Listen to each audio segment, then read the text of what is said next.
On a June day in 2005 at the Olympic Stadium in Athens, the world record on the 100 meter were broken.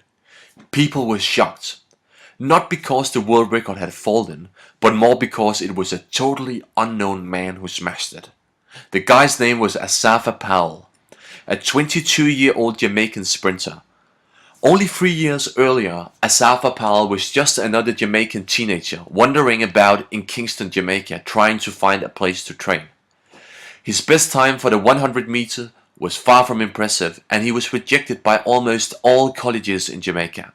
Nobody believed in his potential. So it was also a mixture of surprise and wonder that was left hanging in the summer air over the Olympic Stadium in Athens on this June evening in 2005. How could an unknown Jamaican develop in just a few years from a mediocre sprinter to the fastest man on the planet? Well, it turns out that Asafa Powell's story is not an exception at all. Speak with business leaders, sports coaches, music teachers, and scientists all over the world, and they all have their own Asafa Powell story to tell. Stories about people who were overlooked but turned out to be superstars. Let me give you a few examples. Ronaldo, the Brazilian soccer player who was named as the world's best 3 times. When he was 15 years old, the biggest Brazilian soccer club Flamengo refused to pay Ronaldo's bus ticket from his home to the training ground. A return ticket was priced less than $1. Another example is Michael Jordan, the world's best basketball player ever, who was cut from his high school team at the age of 16. Richard Branson. As many other of the world's most successful entrepreneurs, Branson is dyslexic and was in his early life categorized as a low performer in school. Or take Paul McCartney, who went through his entire education without anyone noticing he had any musical talent at all. It seems like that mastering the art of talent identification is an extremely tough discipline. And the harsh truth is that the vast majority of the talent ID programs out there are no better than drawing lots. As Capital One CEO Richard Fairbank has said, at most companies people spend 2% of their time recruiting and 75% of their time managing their recruiting mistakes. And in retrospect, we laugh at the soccer coaches who refused to pay Ronaldo's bus ticket, the music teacher who overlooked Paul McCartney, and the college coaches who rejected Asafa Powell time after time. How can you overlook the potential of world-class performers like them? An easy way to understand why we mess up talent identification is to separate performance from potential. Imagine a matrix like this. The x-axis assesses potential. How good can a person become in the future, short-term as well as long-term? The y-axis assesses current performance, the result that a person delivers here and now. Let me give you an example. Usain Bolt, the fastest man on the planet and the guy who ended up beating Asafa Powell's world record. Bolt is one of those people who was spectacular even in childhood. Already at the age of 13, he was predicted to be the man who would set new standards in the sprint distances. In our matrix, people like Bolt are categorized as high performers and high potential. Usain Bolt is an example of what you would call a shouting talent. Asafa Powell, on the other hand, demonstrated nothing extraordinary in his early performances. Even at age 18, his performance was really average. The same was true for Paul McCartney, Ronaldo, and Michael Jordan. For some reason, their potential did not manifest in current high performance. They're all examples of what you could call whispering talents. And that's just the point. How do you find potential in something that looks ordinary at the moment? How do you spot a superstar who is not yet a superstar? For the past year, I've been traveling around the world to study the world's most successful talent and performance environments. My conclusion is that by understanding 3 simple lessons, everyone can dramatically improve their ability to spot talent.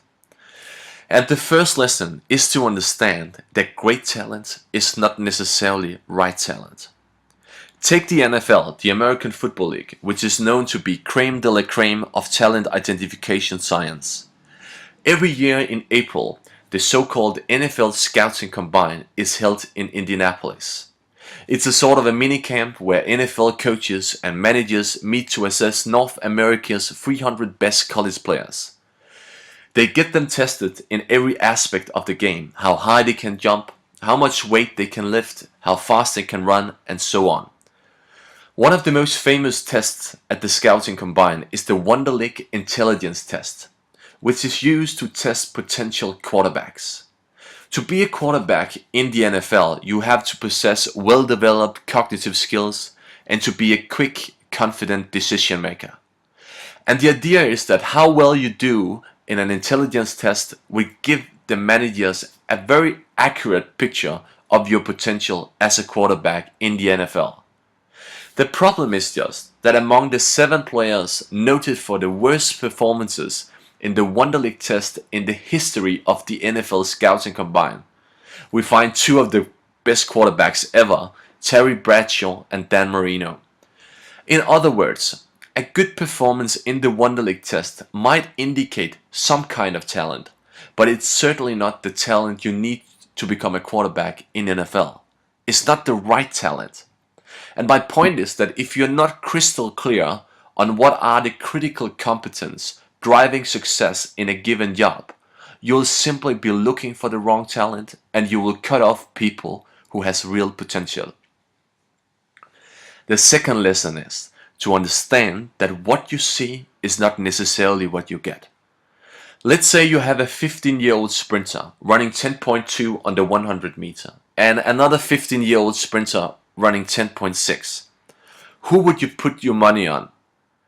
Everything seems to be screaming at you that you should choose the one who runs 10.2.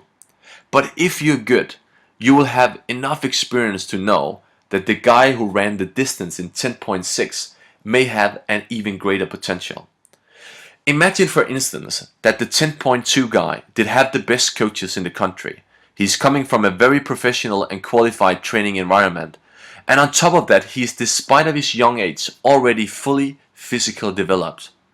The 10.6 guy, on the other hand, has a story similar to Asafa Powell's. He basically trained on his own, not in a structured way at all, and he's a late developer physically.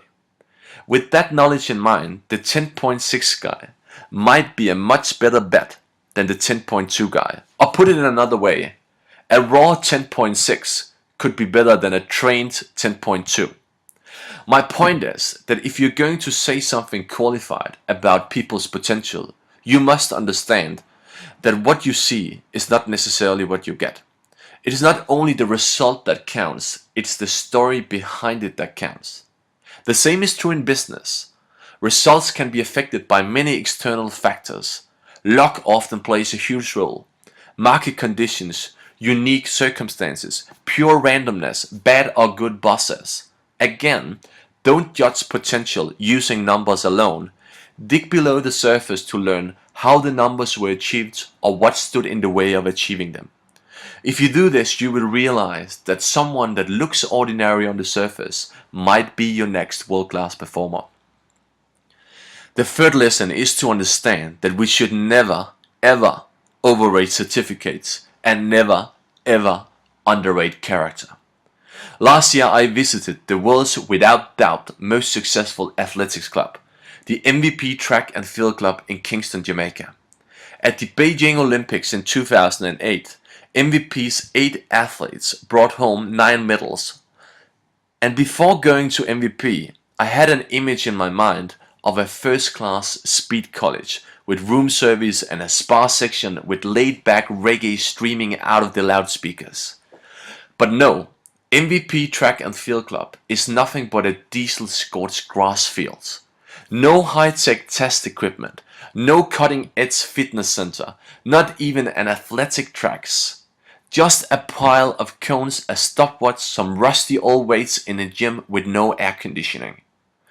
But despite the huge success, head coach of MVP Stephen Francis has absolutely no intention of changing anything.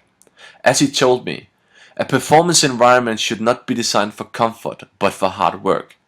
Stephen Francis uses the Spartan conditions to test his sprinters and to identify factors that you cannot read from a certificate, know from a psychological profile analysis, or ask your way to in a job interview. Factors like, why are you here? Are you driven by feeling good or getting better? And how much do you really care? As Stephen Francis says, the most important thing a man has to tell you is what he's not telling you. And I'm not saying that you should downgrade facilities. I'm just saying that success is not about facilities or fancy certificates. It's first and foremost about mindset. Once some basic level of competence is present in people, the key question stops being what can you do today? Instead, it becomes what can you learn tomorrow and what are you willing to do for it? So finding undervalued talent is not easy, but it's possible if you understand that great talent is not necessarily right talent, that what you see is not necessarily what you get, and that character is much more important than certificates. After all, no one wants to walk past the next Asafa Powell.